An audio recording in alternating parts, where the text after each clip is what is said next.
Epoxy for corrosion resistance, protecting your piping and tank assets from corrosion under insulation.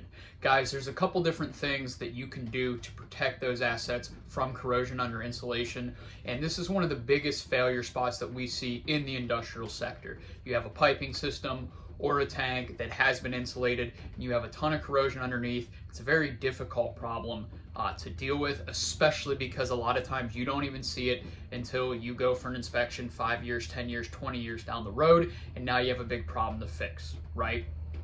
And so today I'm going to give you two things that you can do to either repair a system that's been damaged or protect it if it hasn't been damaged yet.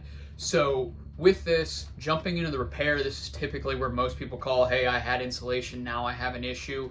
What we can do is one of two things. The first one is when we're doing a repair, let's say we strip that insulation back, there is some corrosion, but it's nothing real bad. And there's a lot of engineering standards for this and getting into the composites with where is considered bad and where is just considered, hey, we should address it. But as a general rule, if you're at 20 to 30% wall loss over an extended period of time, talking 5 years, 10 years, it's generally moving slow. And so with that, what we can do is, prepare the surface so that we can then apply something to protect it again before we re-insulate. So most commonly, if it's not too much corrosion, this would be a wire brush, perhaps a bristle blaster, something to just knock off anything loose, get back to some good metallic surface there, and then go ahead and coat that with an epoxy. The second one is, let's say that we're going through and hey, we're at 70 or 80% wall loss and we got here very quickly and we need that system back up and running. We'll prep the surface again, but instead of using just a coating, we will introduce a composite there, and that's a whole conversation unto itself as far as the engineering is concerned, but that's where we'll introduce a composite to get that back up to spec and have it continue to run.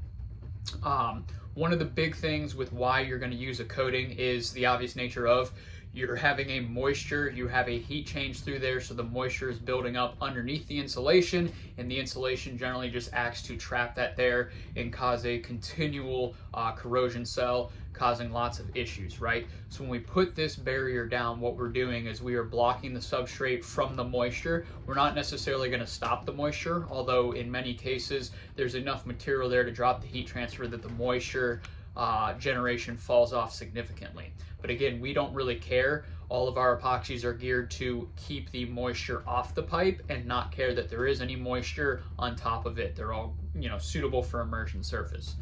So with that, a big thing to keep in mind here is in the good, better, best discussion, when doing this, I always recommend 100% solids epoxy, for the reason being, with that, it's going to cure with a much lower degree of permeation.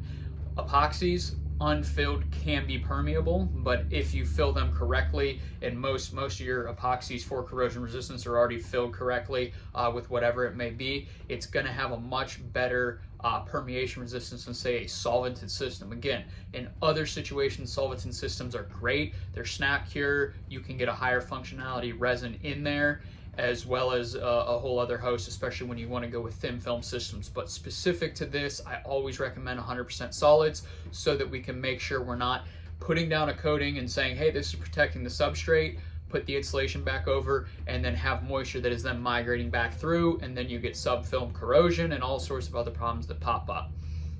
So with that, if you guys have any questions, drop a comment down below. Would love to catch up with you. As always, take care. Godspeed.